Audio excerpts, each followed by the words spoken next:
Hello, thank you for watching. If you haven't checked out the first two videos, I encourage you to do so just so you have an idea of what we're talking about. Okay, so we're just going to jump right in. This is the picture from the last video I posted, the Arunga crater being on the left-hand side and Amekusi being on the right-hand side. Obviously, Arunga crater is the focus of these videos, being what I suspect to be the lost city of Atlantis, and hopefully by this by the end of this clip I'll be able to prove why I believe Emekusi is the original Mount Atlas, and why I believe Mount Atlas is just where it's supposed to be as described by Herodotus.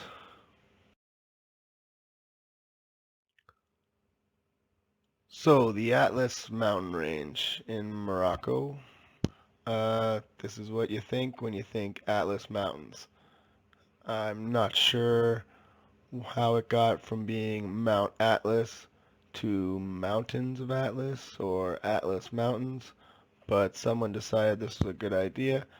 Um, it doesn't really make sense, seeing as how Herodotus places Mount Atlas in Libya, but they're definitely beautiful, breathtaking mountains, and it's a great name.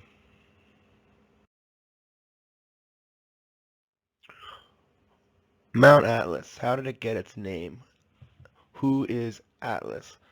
So Plato names Atlas in his telling of the tale of Atlantis and the Atlanteans. The eldest, who was the first king, he named Atlas, and after him the whole island and the sea was called Atlantic. Plato. So that is who Atlantis is, or Atlas is in this context. In Greek context, he was a titan, and he was reprimanded by Zeus. Zeus condemned Atlas to stand at the western edge of Gaia and hold up the sky on his shoulders. So it's a misconception when you think of Atlas to think that Atlas holds the earth on his shoulders. What he's actually holding is the celestial sphere. So the Greeks believed that we were a sphere and the heavens was a sphere as well. So Atlas is holding the celestial sphere. So he's holding the heavens. So how do you draw the heavens? Well, that's how they did it. That's how they sculpted the heavens.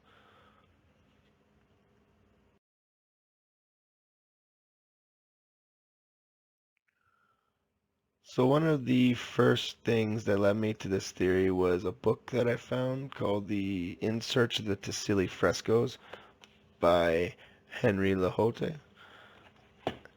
He spent 35 years of his life in the Sahara Desert as an archaeologist searching for Atlantis. He believes that Herodotus placed Atlantis in the Hogar, which on this map is to the left. This is where the Atlantes arise. He places them there because Herodotus describes them being a 10 days march from the Garamantes, so traveling towards what he believed Mount Atlantis is. 10 days from Garamanti, you reach the Hogar. Also, the Hogar is pretty well the most inhabitable place in the region, as it is quite rugged terrain. In the next slide, we can see a little better the area in question.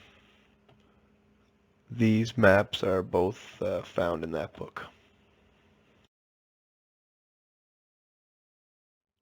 So in this map, you can see it definitely has a wider view to it. In the top left, you can see the Atlas mountain range. In the right, you can see the River Nile.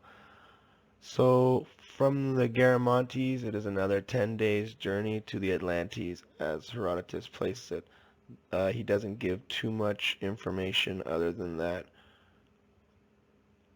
So The Garamontes, Henry LaHoyt places in the Fezzan, the capital, their capital being Garma. 10 days ride he puts to approximately 25 miles, and with that information he places Atlantis, or the Atlantes, in the Hogar. Um, so I believe that he went in the wrong direction when he should have spent the time going further into the interior to the other side of the Tibet Sea Mastiff. I guarantee if he had Google Earth at his disposal and he saw the Arunga crater, he would have made that decision. But we're going to look into more of what Herodotus says about the people of the Atlantes and see what they have to say. But right now, I'm pretty convinced that Henry LaHote went in the wrong direction, and Mount Atlas and the Atlantes people are placed at the Arunga crater, and Mount Atlas being Emekusi.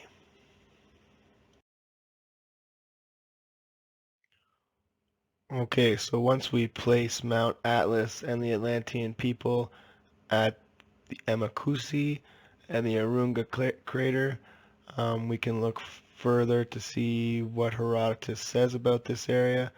So Mount Atlas, which at every approach is uniformly round and steep. It is so lofty that on account of the clouds which in summer as well as winter envelop it. So with those two descriptions there, uniformly round and steep on every approach, you can't really picture any other mountain other than a volcano. If we look at Emikusi, it is very circular. It's definitely circular, and its slope is definitely uniform. It is the same steep, the same angle, pretty well all around it, at least from all the pictures I've seen. So that describes that, as well as it being very tall. We're going to go over that in the next slide, but I'm not sure what the temperature or the state would have been in the Green Sahara as far as cloud cover and everything. But if you're talking a giant volcano that's uniformly round, uniformly steep, and is covered in clouds during the summer and winter, that kind of sounds to me like some volcanic activity, maybe some steam, maybe something coming out of that caldera. Very interesting. Maybe the caldera was filled with water.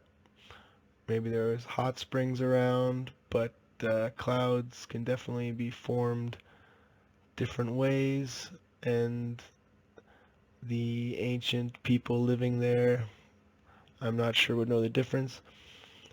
So if we do place this as Atlantis as at Mount Atlas, as I believe, the Atlantes people are not far. Herodotus says that they inhabit a mountain called Atlas, and it is to this mountain which they owe their name. So there it is. I'm thinking if this is Atlas, Herodotus says it's Atlas. We got a lake on its shores that could be the Atlantic Sea, and we have the Arunga crater that very much fits the description of Solon or Plato, whoever you want to say, of Atlantis.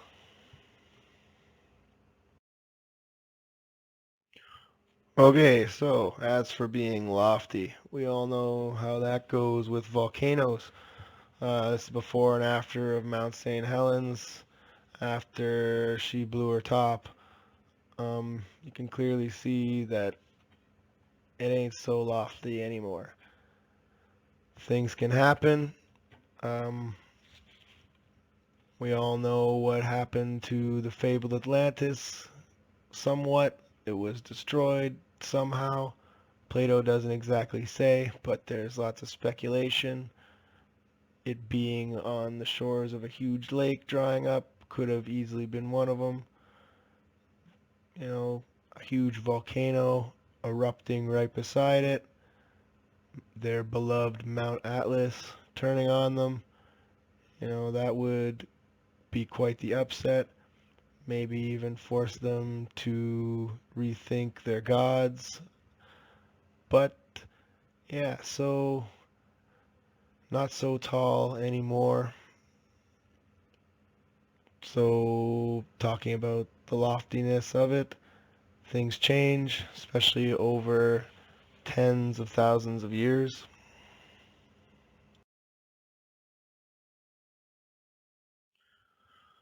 The only two accounts that I can really, well, that I choose to really believe on Atlantis and Atlas and the Atlantis people at this point is Solon's description told only through Plato. So Plato's description, which is incomplete, of Atlantis and the Atlantis people, and then the earlier description of Herodotus that states Mount Atlas and the Atlantes people living in the area of the Tassili. So, as we spoke earlier, we have symbology of Atlas. The Greeks know him as a titan holding up the heavens.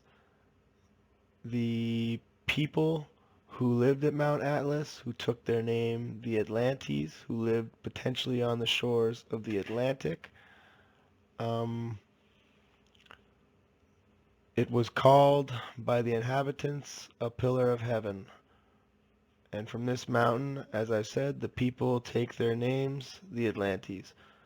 So we have the Greeks translating this information somehow into their mythology that Mount Atlas holds up the heavens and that these Atlantes people believed that the mountain they lived on was Mount Atlas on the shores of potentially the Atlantic Sea, right beside the Arunga crater, which looks exactly like Plato's description of Atlantis. I don't know, like, it's starting to make a little more sense to me, but I would like to hear what you guys think. Please let me know if you have any interest in this topic. Subscribe and like. I'm definitely going to be posting more videos. I still have a bunch of different reasons why I believe the Arunga crater is Atlantis and Emakusi is Mount Atlas. Um, so please stay tuned. And as I said, leave a comment and give me a like. Let me know you enjoy what I'm doing. And take care. Thank you very much for watching.